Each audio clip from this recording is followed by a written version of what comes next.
começando a nossa live sobre Setembro Amarelo. Enquanto as pessoas entram, eu vou cantar uma musiquinha pra vocês, pra dar um clima introdutório. When you try your best but you don't succeed, when you get what you want but not what you need,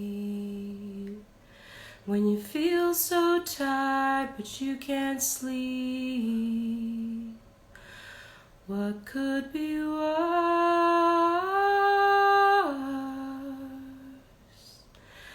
And the tears come streaming down your face when you lose something you can't replace,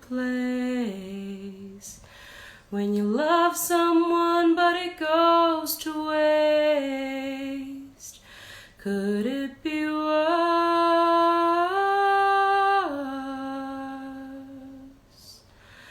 Lights will guide you home and ignite your bones, and I will try to fix you.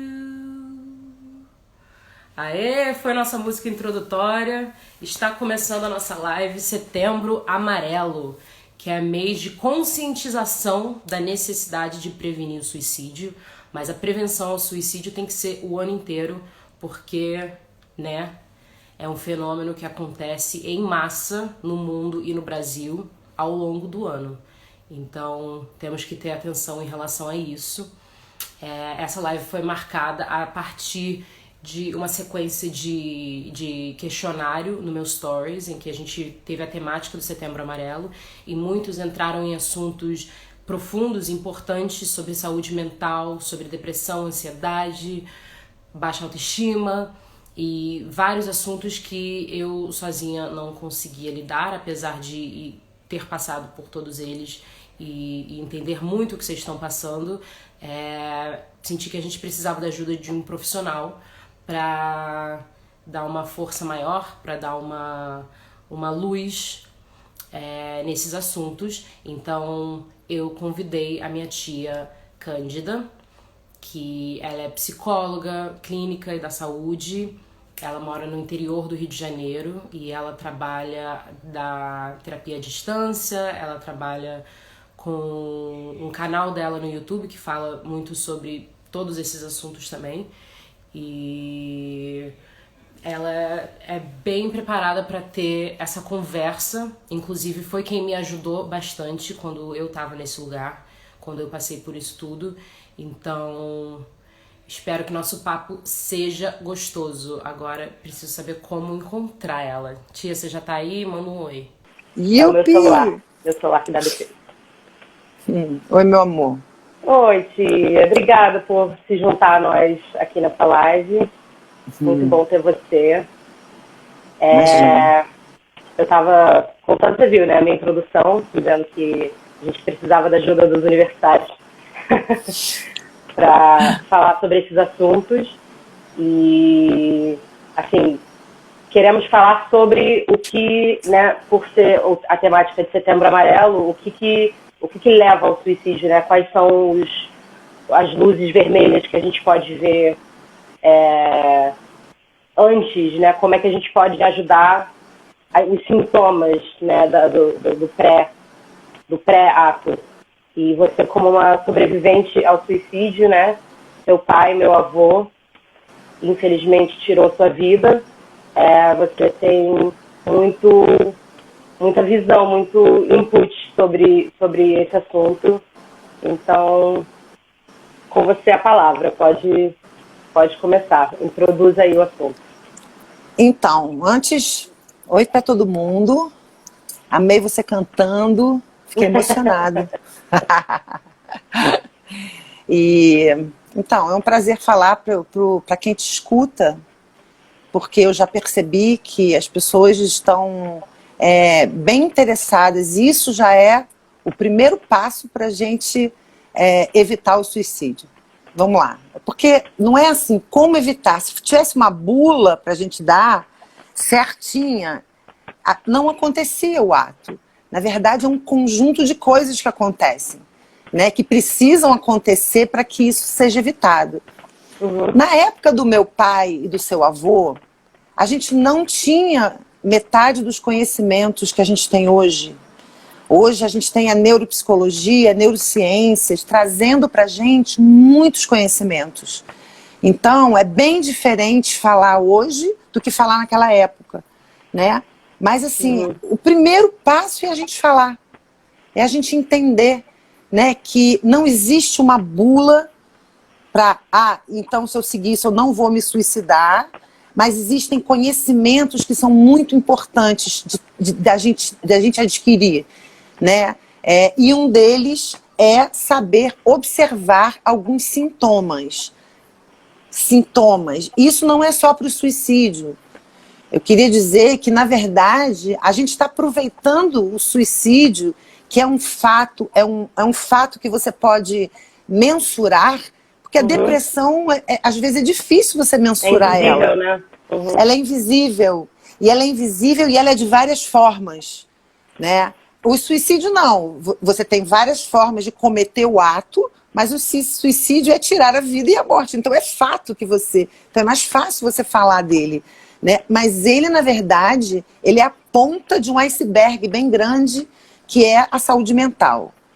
Entendeu? Então, eu queria que todo mundo... eu sempre... todos os stories, todo o trabalho que eu faço com a psicologia na internet tem a ver com alguns conhecimentos que a gente precisa ter para entender que a nossa cabeça, assim como o nosso coração, assim como o nosso estômago, também fica doente.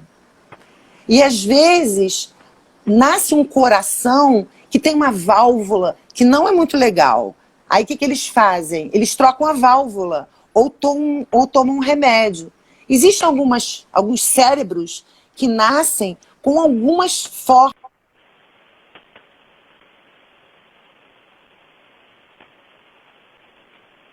Gente, acho que você congelou para mim.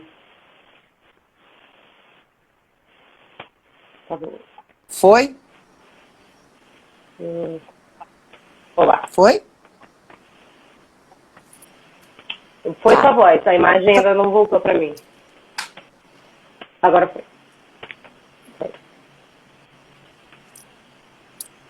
Então é isso. Eu acho que, de uma certa forma, eu fechei isso, né? Eu acho que eu falei... Te respondi?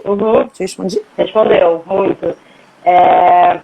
Falando em doenças invisíveis, muitos dos assuntos, muitas das perguntas que vieram para mim estavam em torno da depressão. E aí eu queria que você conversasse um pouco com a gente sobre o que é a depressão, como a gente pode perceber ela, aquela diferença que você já conversou comigo sobre a depressão clínica, que é diagnosticada, e aquela depressão que é efeito da vida, do acontecimento, para as pessoas entenderem, para nem todo mundo que está depressivo é doente, né? O título de doença não necessariamente cabe a todos os casos. Fala um pouquinho com a gente sobre isso. Tá. Antes eu li agora uma coisa assim, a Lua está falando um assunto tão legal e estão falando de rebelde. Então, vou aproveitar isso. Olha, eu ignoro, eu deixo passar. Não, mas eu vou aproveitar isso para falar para vocês. O rebelde, a Lua, é um assunto ótimo. A gente tem a hora para ele, mas quando a gente não consegue, por exemplo, colocar a sua cabeça e prestar atenção numa outra coisa,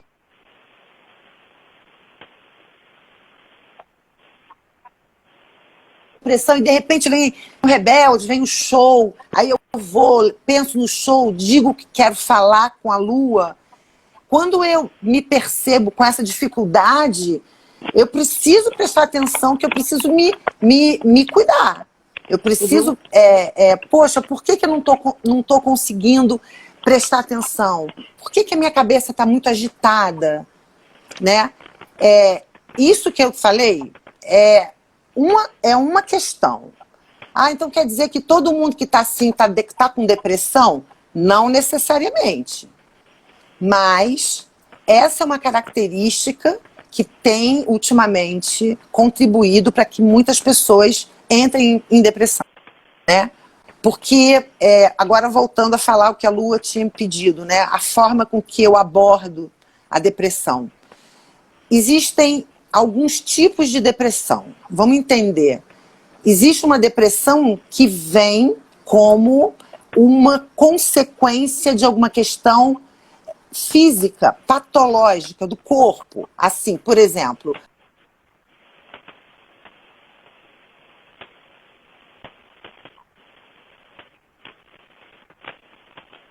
Peraí, tá dando uma travada.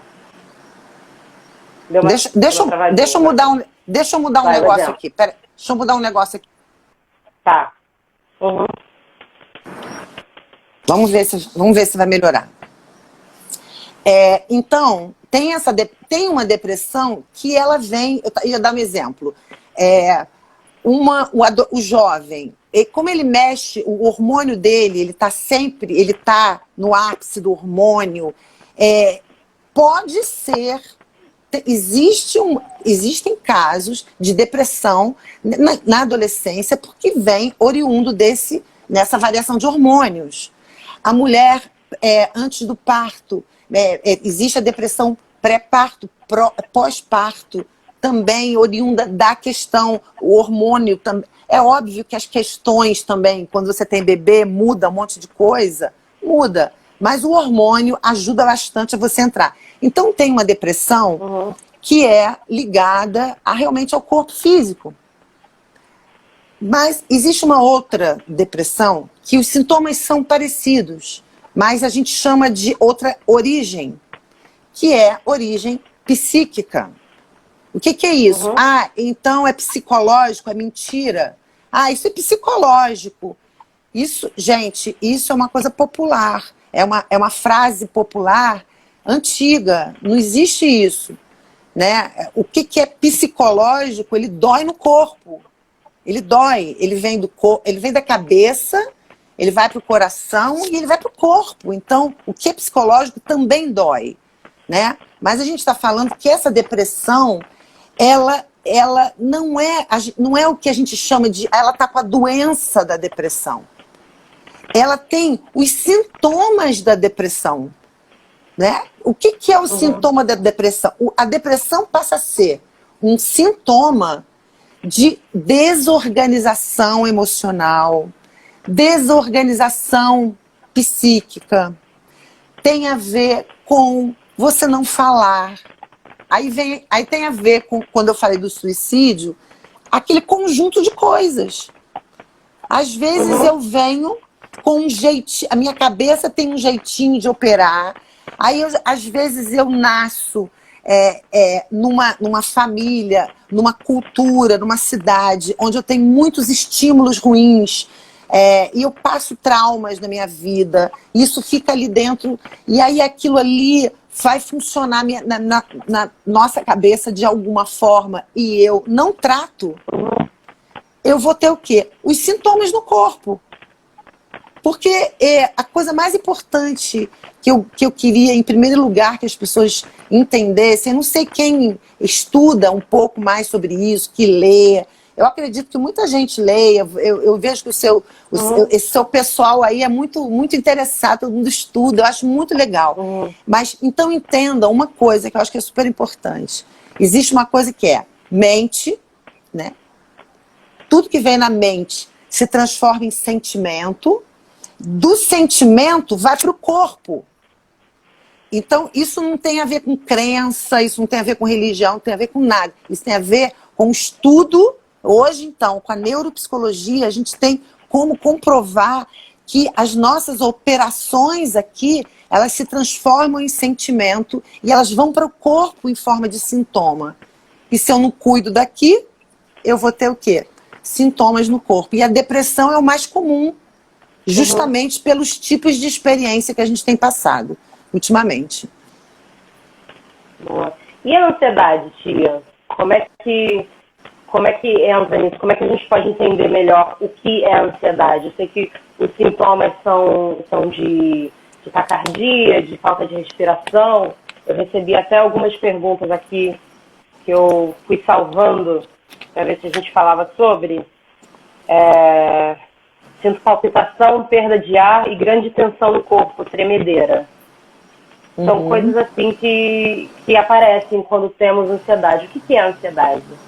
Sim, então, ansiedade é um sintoma, na verdade, assim, eu vou procurar falar também um pouco numa linguagem, não muito da psicologia, mas para a gente poder entender um pouco, né, o que é a coisa. Ansiedade, na verdade, é quando o seu corpo grita para você para fazer alguma coisa. Vamos pensar, se você chegou ao ponto de ter ansiedades, é porque você precisa, alguma coisa tem dentro. A ansiedade, ela não vem do nada. A ansiedade, ela não é um monstro que ela vem, né? Ela tem, você pode até não saber qual é a origem, não saber de onde vem, mas ela vem de algum lugar. Por isso que conversar é legal, por isso que terapia é legal. Porque quando você conversa com um profissional, ele vai mostrar para você que aquele sintoma de desequilíbrio do corpo, eu não tinha acabado de falar que é pensamento, sentimento e corpo. Então, quando vai o desequilíbrio no corpo, porque o desequilíbrio está aqui. Então, é um sinal de que, poxa, eu preciso de ajuda. Então, assim, vocês que têm muita ansiedade, porque assim, uma coisa é você ter ansiedades diárias, daquela que você, numa vida que a gente está vivendo, muitos estímulos, né? Eu não estou falando daquela ansiedade que vem, às vezes tem uma situação, né? Tem a live da Lua, aí eu fico, eu digo ansiedade como a menina descreveu, Crônica, né? patológica. Aquela que vem e que você, às vezes, te paralisa e aí ela, se você não cuidar, ela desenvolve para o pânico. Porque o pânico na verdade, a ansiedade extrema. Né? Você pode ir direto para o pânico, ou você pode ir passando por etapas, ou você pode ficar segurando na ansiedade durante um tempão. Aí a pessoa fica segurando na ansiedade um tempão, não procura ajuda. Aí um dia tem uma crise. Aí tem uma crise de pânico. Pronto. Quem teve uma grande crise de pânico sabe que não é legal. Entendeu? Não é legal, é chato, é doloroso, poxa, a gente fica... Então é legal não se acostumar. Então a ansiedade é isso. Como nós somos diferentes, são vários tipos de... Então assim, eu não tenho taquicardia, então eu não estou ansiosa. Você pode até não ter taquicardia, mas a ansiedade, ela gera alguma aceleração. Então, às vezes, tem gente que está ansioso e está parado. Não necessariamente fica andando, mas a cabeça dele está girando em milhões de pensamentos. E aí, como eu falei, pensamento, sentimento, corpo. Alguém escreveu aqui, chega a chorar sem saber o motivo, né?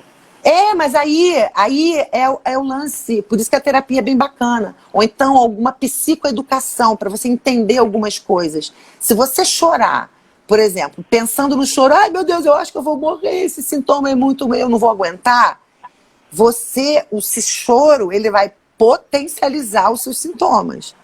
Se você souber entender que aquela ansiedade é o pico de alguma coisa que você tem que resolver, mas isso não vai te matar. Se você se acalmar e entender que aquele choro, ele pode botar para fora aquilo que está te fazendo mal, legal, você chora, quando você acabar de chorar, a sua ansiedade vai ter passado. Isso é uma técnica, por exemplo, isso é uma forma que você pode...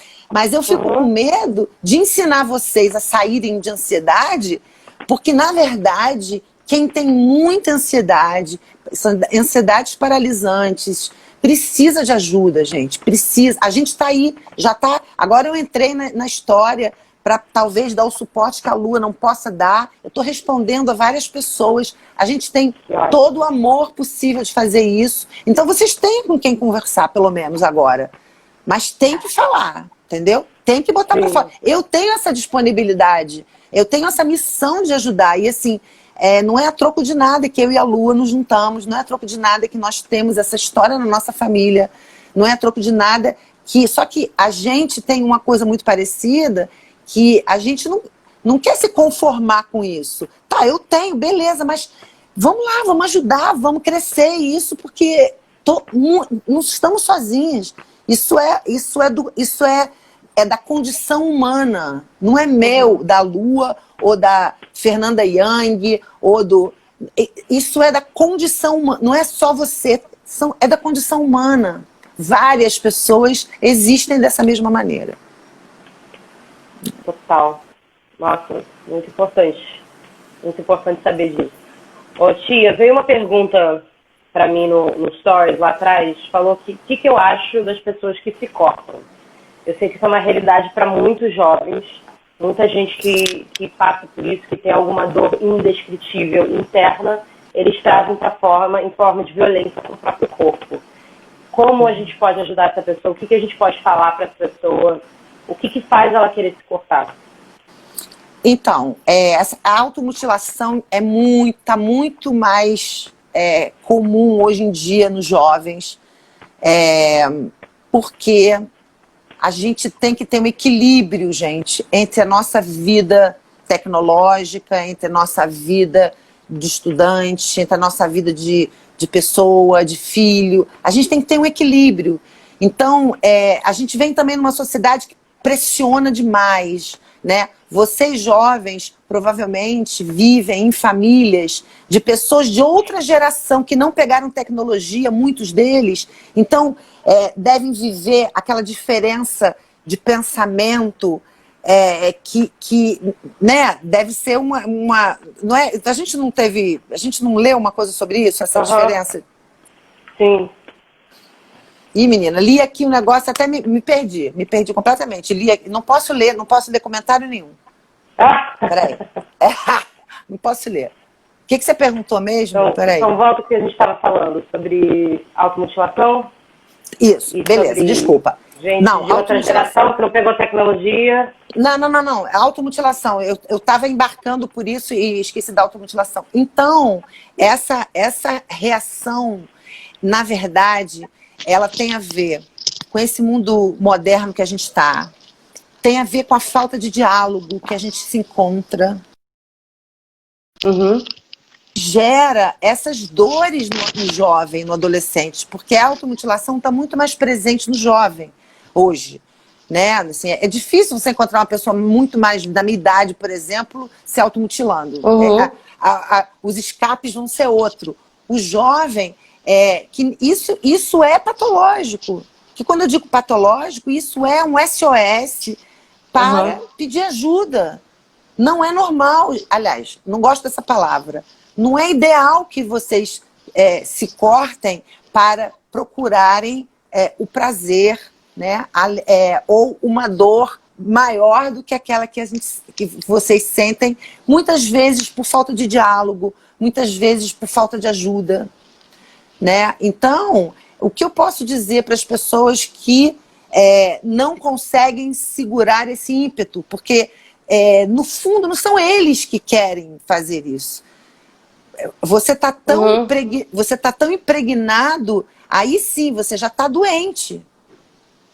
Por que é a doença? É quando você já identifica, isso é muito importante falar, que você já está com uma química no corpo, é onde a depressão chega num estado que você precisa procurar um psiquiatra e você precisa medicar.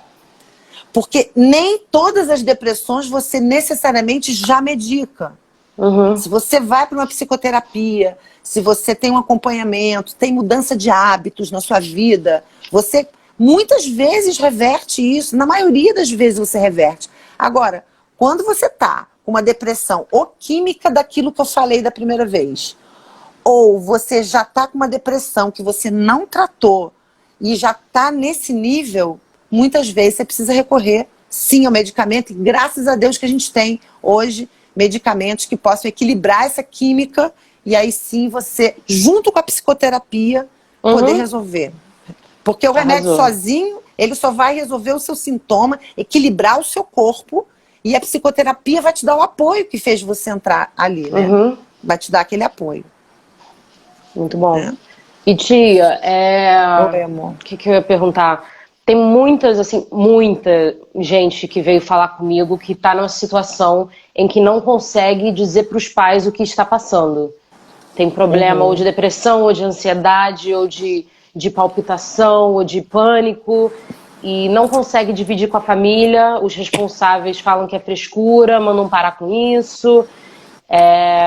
O que você daria de conselho? Tipo, como é que a gente pode chamar a atenção desses pais? Como é que a gente pode conseguir ajuda para essa galera toda que está precisando de um suporte? Bom, dependendo da idade da pessoa, fica mais difícil, porque às vezes, por exemplo, se eu chegar para você e falar assim, procura um psicólogo. Se você tem 12, 14, 15, Não 16, pode. não, é que até pode. Você pode ir a um posto de saúde por conta própria, entra num posto de saúde, procura enfermeira, chefe, e fala, eu queria uma consulta com psicólogo. Você poderia, mas eu entendo que as situações são muito, muito delicadas. Nem todo mundo tem essa possibilidade de procurar. Porque o ideal é quando você não tem um diálogo em casa, que você procure alguém que te compreenda. Nem que seja o seu vizinho, o padeiro, o cara que vem entregar a conta de luz, sabe? O seu vizinho, sei lá, um amigo. Pois é, aí o amigo, deixa eu deixar só assim. O seu amigo da sua idade, ele pode te entender, porque ele pode até sentir isso. Quando eu digo procurar alguém que te entenda, é alguém que te entenda e possa te ajudar, que tenha um conhecimento a mais que você. E não precisa ser um psicólogo, porque assim, se for um adulto, por exemplo, ele vai ver e vai falar assim, poxa, eu não posso ajudar porque eu não sou psicólogo. De repente, ele vai te ajudar.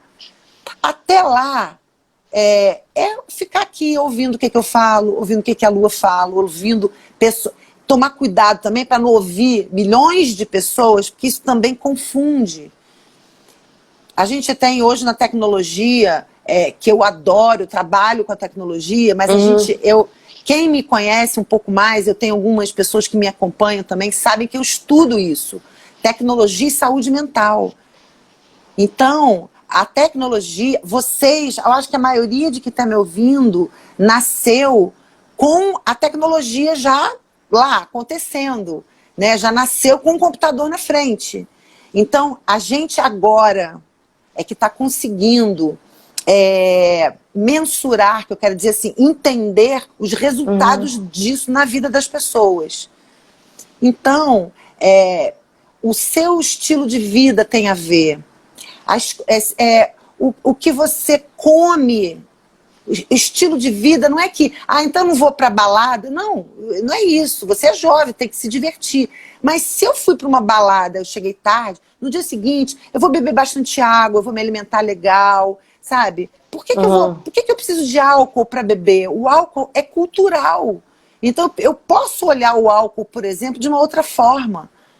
Então tudo isso faz parte desse equilíbrio que vai ajudar qualquer um de vocês a evitar esses sintomas e evitar esse lugar, né? Muito bom. Outra pergunta é a seguinte, eu estou muito entrevistadora hoje. Você está arrasando, você está arrasando. Fofa. Uma das coisas que me deu um gancho para chamar você para essa live, para a gente falar mais a fundo sobre isso, foi uma pergunta que eu recebi que estava escrito o seguinte: a gente estava falando sobre aparência física, sobre gostar de você ou não gostar de você, sobre você se aceitar seu corpo. E aí ele falou, Lua, e a baixa autoestima que não é física, que é interna?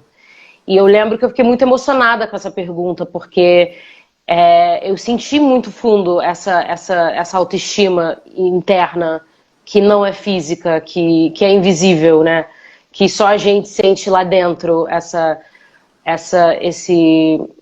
insuficiência, né?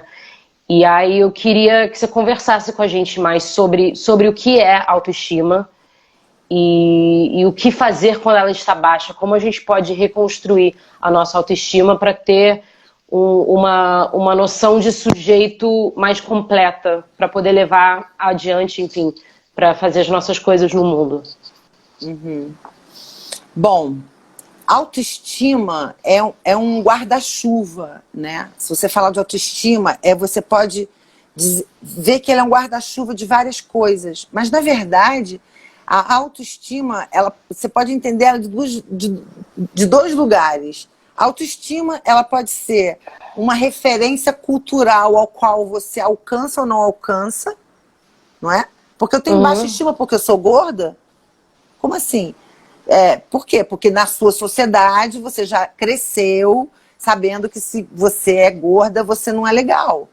Graças a Deus isso está mudando muito. Hoje a gente vê, sabe, qualquer corpo sendo sensual, qualquer corpo sendo lindo, maravilhoso, qualquer corpo, qualquer cor. A gente está hoje numa maior abertura. Porém, a gente tem ainda essa cultura. Então tem essa autoestima que é essa imagem percorrida e não alcançada ou alcançada. Então eu tenho autoestima ou não tenho, né? Se eu E tem a ver, e tem o lado do sentimento, né? Assim, que é aquilo que eu sinto sobre mim. Tem autoestima, aquilo que pensam sobre mim. E aquilo que eu penso sobre mim. Então, a baixa estima, eu gosto de uma coisa super legal, uma frase que assim, a gente é biologia, mas a gente também é biografia. Porque a nossa baixa estima é muito constituída pelas experiências que a gente já viveu. Então, muitas coisas que você não gosta de você, por exemplo, não é você que não gosta. É alguém que já não gostou. Ou sua mãe, seu pai, sua avó, que também não sabem do mal que eles sofreram recebendo essa cultura tão na cara. Ó, gordo é feio, magro é o ideal, Gisele Bündchen é a mulher bonita. Essa geração um pouco mais para trás vinham recebendo esses modelos muito, muito fechados, né? Então é natural que passar para vocês e para mim, imagina, e vocês imaginem, eu acho que a geração de vocês deve estar mais ou menos, sei lá, eu acho que talvez até 18 anos, né, 19. Vocês, imagina a minha geração, que a cultura era muito bem, não tinha tanta polarização por causa da tecnologia, né? Então era assim, né? O gordo é realmente isso. Não tinha muitas, né? Então você tinha muito, muito mais gente com baixa estima. Por isso você pode ver que a gente, da minha geração, é uma geração de muitos alcoólatras, é uma geração de muitos suicidas também, porque era o ideal. Então, como é que a gente pode construir, você falou um ser humano inteiro, né? Primeiro entender isso, que essa baixa estima, ela é construída. Então, quando você entende isso, você tem a capacidade de se rever, se refazer. Por isso, mais uma vez, que a terapia é super importante, super para isso. Né? O que é, porque às vezes o que é bom para minha mãe não é bom para mim.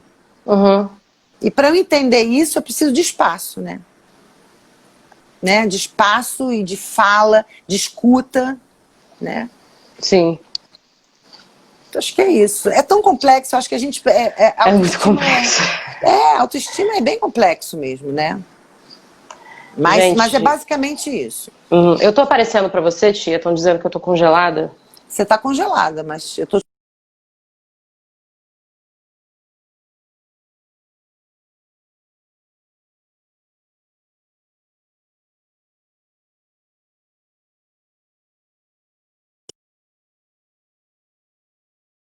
Isso. Pronto. Uhul. Troquei o Wi-Fi. Foi. Pronto. Então, eu fiz um post no meu Instagram avisando dessa live e pedi para as pessoas falarem nos comentários quem queria participar, quem queria fazer uma pergunta, alguma coisa. Eu recebi uma mensagem um pouco grande da Thalita Fernandes, que eu queria ler aqui, só para a gente trazer nessa discussão do Setembro Amarelo e dessas luzes vermelhas, né, de pessoas que a gente deveria estar preocupado. Ela botou: eu não sei o que perguntar, pois tenho tantas dúvidas, tantas dores. Não me perco no meio de tanta coisa. Eu me sinto tão triste, tão sozinha, que às vezes penso que a minha vida não é mais tão importante para mim. Eu me escondo atrás de um sorriso falso, uma alegria que não é verdadeira. Eu queria alguém para me escutar, alguém que me entendesse, porque muitas das vezes as pessoas dizem que é frescura ou a gente só quer aparecer. É horrível se sentir assim ou ter que fingir que está feliz por fora, sendo que por dentro, estando destruídos, sofrendo, chorando, gritando, pedindo por socorro e ninguém nos escuta. Isso dói demais aqui dentro. E eu achei muito triste isso, mas achei tão ela não tá sozinha nisso, sabe? Eu achei tão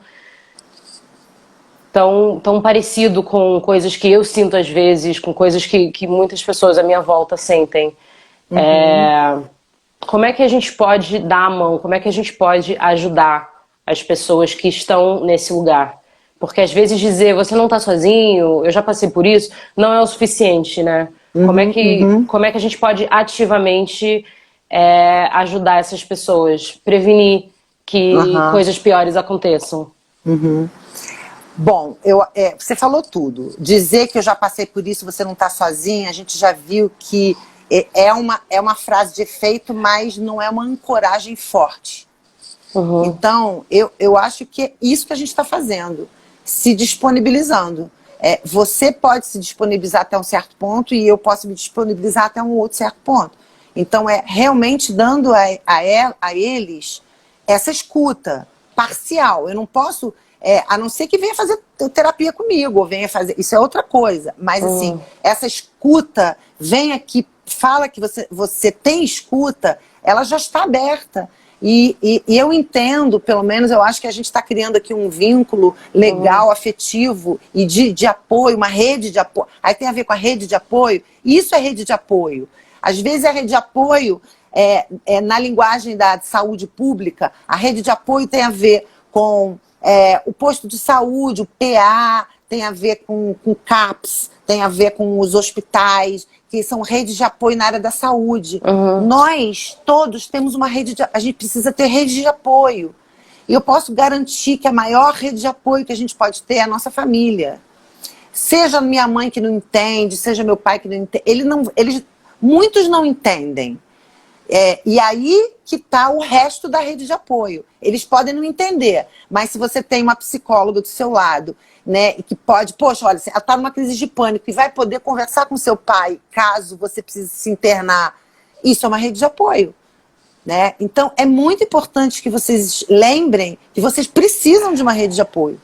É fundamental. Né? Então, assim, a gente pode ajudar nisso, já disponibilizando. A Lua, ela tem mais o papel de ser quem traz as pessoas, porque isso faz que a Lua, ponte. que faz a ponte entre tudo aquilo que a gente pode fazer com as pessoas, né? Mas isso é uma coisa. A outra coisa, quando você precisa ter consciência disso. Quando você estiver naquele lugar, procure estar bem nesse lugar sozinha. Essa solidão, se você lembrar que você tem uma rede de apoio, essa solidão não vai ser tão grande mais, concorda? E não, eu posso mandar se você com certeza eu vou te responder. Posso não responder na hora, mas eu vou te responder. Vindo da Lua, a gente está fazendo uma rede.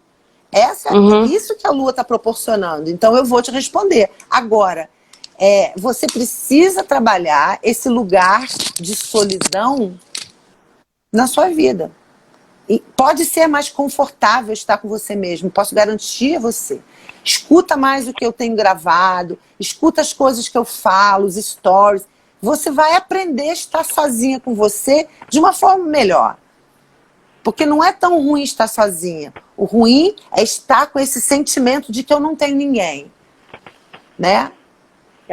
Acho que é isso, né? Porque tem muita coisa, porque isso, na verdade, a gente está falando sobre um sintoma. A solidão, a ausência de interlocução tem a ver com falta de diálogo. Eu falei lá no início, né, do nosso papo. A falta de diálogo com os pais da gente é uma coisa que tem um peso na nossa saúde. Né? Claro que sim. Mas, ao mesmo tempo, a gente não pode culpar os nossos pais porque eles também não sabem fazer. Então, vocês que já não são mais bebês, estão começando agora a correr atrás do conhecimento através de vocês mesmos. Eu acho que é isso mesmo. Rede de apoio, né? E, se possível, eu falei, rede de apoio, pessoas mais velhas, pessoas que tenham mais conhecimento, que possam te dar escuta e te compreender. E, se possível, o mais rápido possível, ter um apoio de psicoterapia. Muito bom. Estamos cheios de pessoas. Eu queria falar um pouco sobre... Teve uma época que eu estava conversando com você sobre o medo da morte, e você falou, Lua, não é sobre você temer a morte, é sobre você querer viver. Eu queria falar sobre esse amor à vida, sobre esse por que viver. Se a gente está com tanta dor, se está tudo tão difícil, se a gente está tendo dificuldade de lidar com todos esses nossos sintomas, se ninguém nos escuta, nossos pais não nos dão atenção, por que a gente deveria querer viver? O que você pode dar de luz sobre isso? Que bomba! Toma bomba! Lida com isso. Toma, tia, toma. Não, eu vou responder de uma forma simples até, sabe? Não é o porquê querer viver, é pra que querer viver. Pra quê? Porque tem momentos que o porquê é uma questão que ela não sai do lugar. Porque são perguntas, existem perguntas que eu não sei nem se cabe falar aqui agora, sobre existenciais, bem fortes. Por que eu vivo? Para onde é que eu vou? Para onde eu venho? Que são perguntas existenciais que geralmente ocupam a nossa cabeça na juventude, começam. Acho que muita gente pode já ter esse né, de onde que eu venho, quando eu morrer eu vou para onde.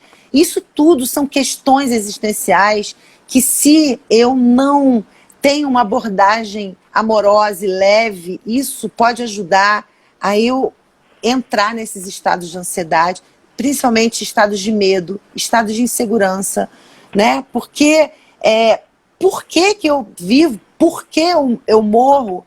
Não há ciência que vai te responder isso hoje. Até hoje, a ciência não vai te dizer para onde você vai. Se existe... Então, essa é uma pergunta que a gente corta. A gente pode perguntar assim, para que viver?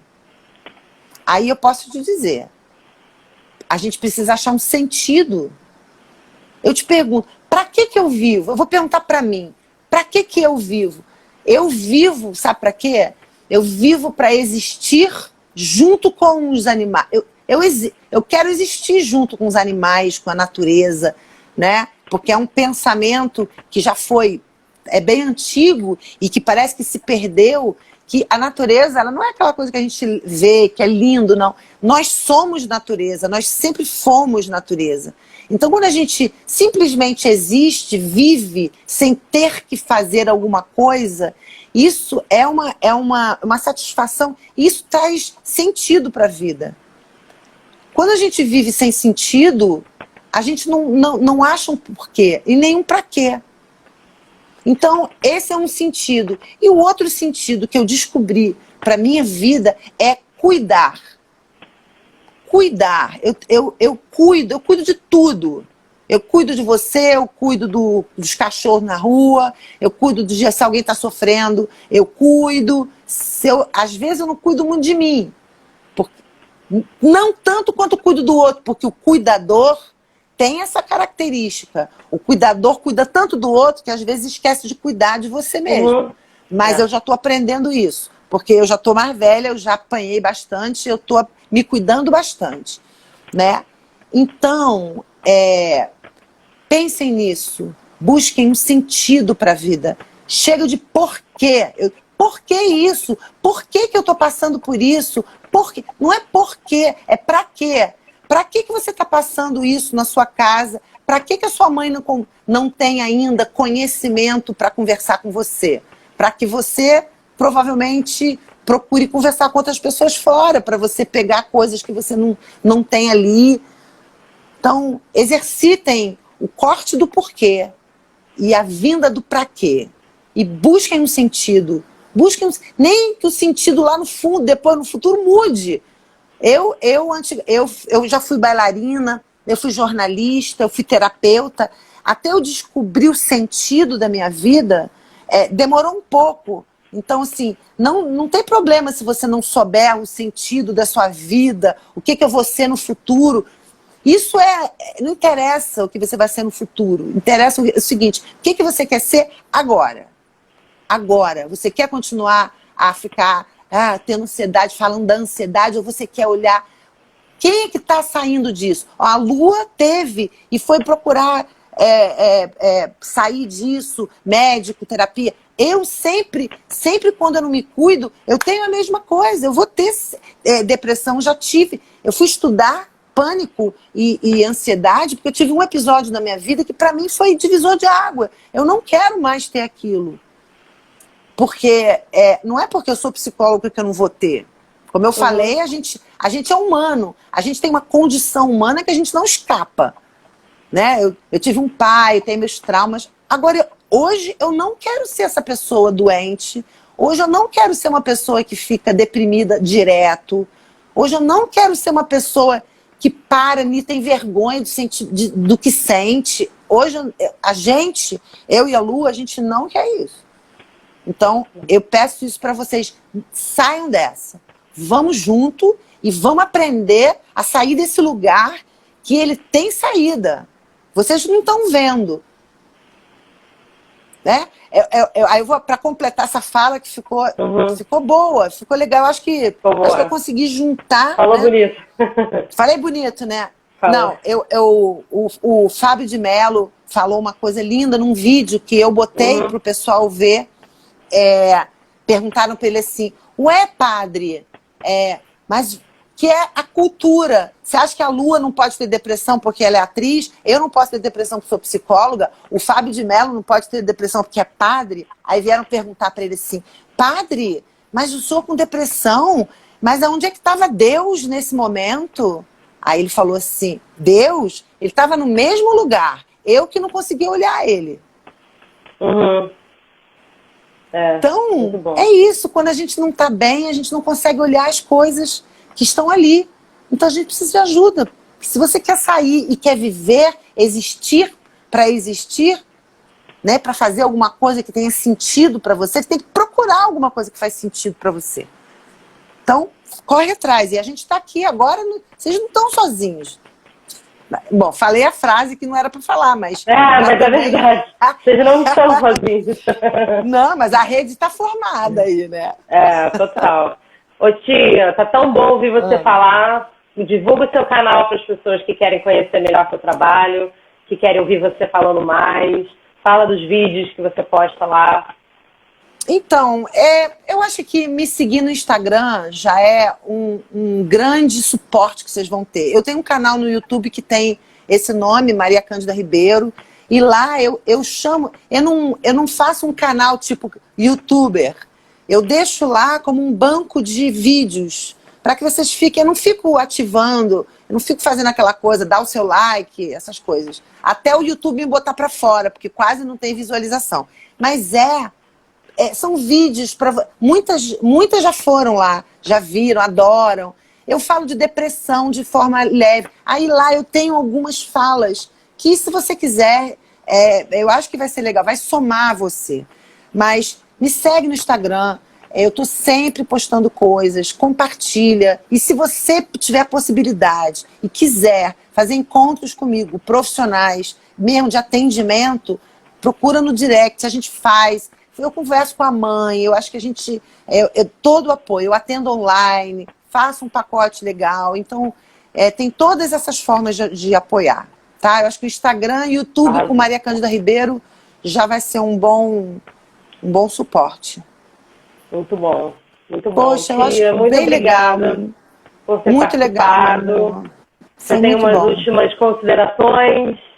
Tem um recado para deixar? Eu tenho um recado para deixar, que é o seguinte. Vocês não seguem a Lua porque ela é rebelde ou porque ela é Roberta.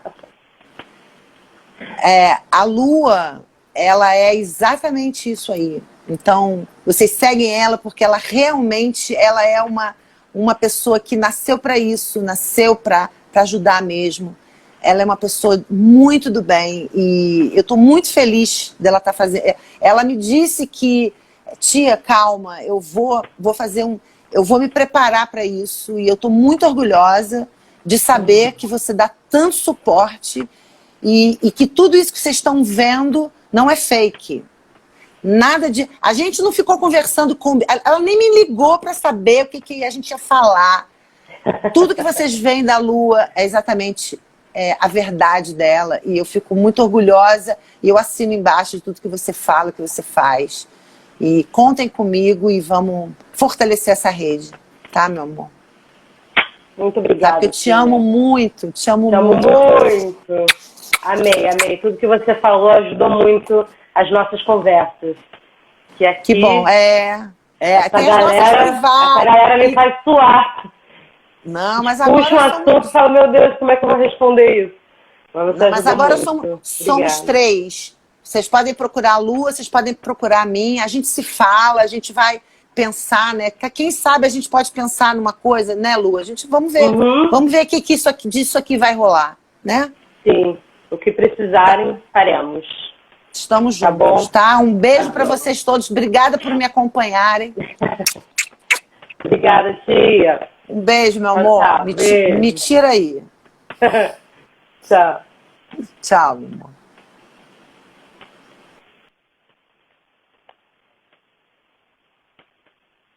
Saindo. Deixa eu ver. Agora foi. Gente, foi isso. A nossa live. Espero que vocês tenham gostado.